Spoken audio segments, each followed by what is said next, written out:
Hello, this is Mike, NoStressMike.com. I'm in southern Missouri, heading to Tulsa, and I'm on my way back from Indiana. And I talked to a group up there, and one of the things that was brought up that they were well organized. They not in three-man militia stuff, but it was a church group, and they were well organized.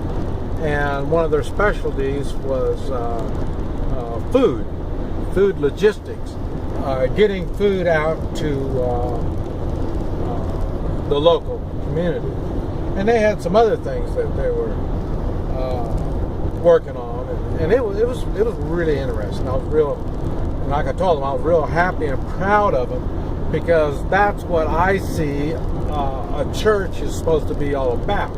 I've mentioned I'm not real big on organized religions, and but this was how organized religions are supposed to do it. And I think it's because they were a small church, and like I say, they had a couple, 200 or 300 members, but they service probably over 500. So there's a lot of people that aren't even in their church that they take care of and stuff. And that's the way the church is supposed to be. They're supposed to help the community, not just their own people. And they're supposed to do something. And so they really do it. But one of the things they were talking about, and they had questions about a lot, was the camp manager. And that's, like I say, in our group, we have 400 or 500 people in our local community, and that's going to swell to probably 1,000, maybe 2,000, and that's going to do that just within days. So a camp manager, and we're too small to have a mayor or city manager or any of that kind of stuff, and so we have to figure out how we're going to do it. And so far, that's been the best idea on the table, and that's, I say, a camp manager. And the camp manager militia is what it is. About 3 people in the camp manager position, and they could have more. They can, there could even be 2 or 3 camp managers, militias, but they're all working together, and they're going to have to decide. Because it's all going to boil down to one person going to have to make these decisions. So they have to not only make decisions, but they have to be able to back it up. They need to have wise people around them to give them the best advice.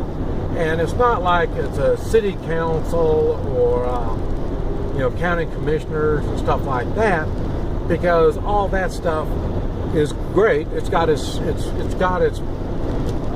benefits, but in a shit hits fan situation, hours and days after shit hits fan situations, how do you say it?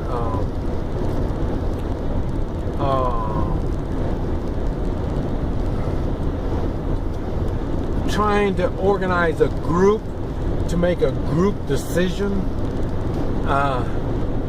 will not be easy. And so that's why I talked about the camp manager. Even as a militia, only one of them will have the say-so. And he will keep that say-so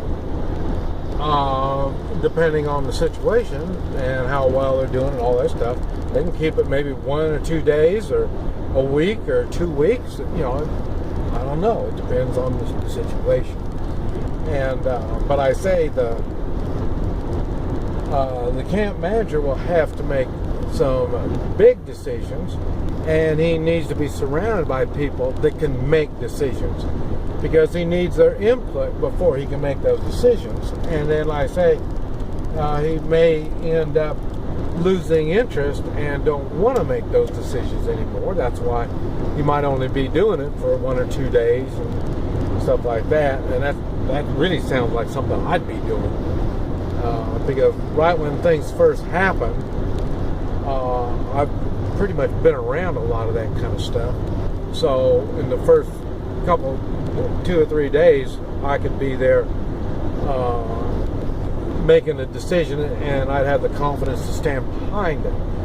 And even though the advisors that I'm going to be having will have to go through their own kind of culture shock, because it won't be like it used to be.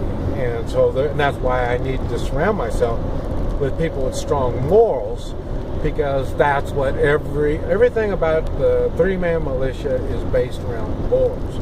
Being morally strong, not only to make decisions, stand behind your decisions, and be able to change your decisions, and not be worrying about, you want to look good and all this kind of stuff.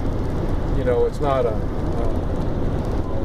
how do you say it when, guys want to, their pride is involved in this kind of stuff. We're not messing with that kind of stuff. We're looking for the best for the community, and that's why you have that type of a situation or a committee set up to make these decisions. Is like I say, if the guy, there's 2 or 3 or 4 or whatever in that 3-man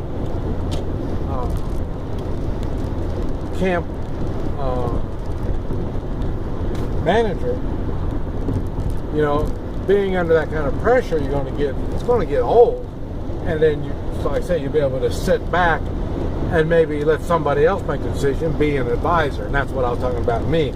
Probably the first 2 or 3 days, I'm going to have to take all the heat, and then I can sit back and be an advisor, and then once everybody gets going, well, then I can get back and start doing the other stuff that I really like doing. And one of the other things I enjoy doing is, not really so much enjoy, but I'm good at, and that's a 3-man meet and greet. And that's another 3-man militia that they really were puzzled on how to, because they didn't have it fully thought out. So there was a lot there that I had to fill in the blanks on how all that stuff's going to work. But it's very interesting. And like I say, it's you need having a plan is not that hard. Having a workable plan is where things start getting a little tricky. I mean, anybody can come up with a plan, but if it's a realistic plan that is workable, that's another story. And doing it under pressure with a community that is going through shock, a community that is scared, it's really difficult to make this stuff happen. That's why a lot of times, I talked about when I did the thing with my eyeball falling out, it was a fireman was the only one that attempted to give me any kind of assistance. And that's because the fireman's used to facing situations that most people don't.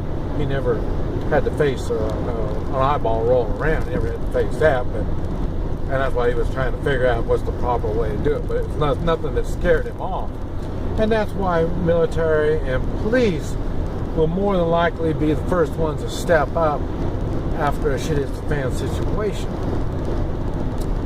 Hence, the 3-man camp manager, they'll be the first ones to stand up. And then the same thing, I talked about the meet and greet. That'll be the first ones. That'll be the best ones for a meet and greet team.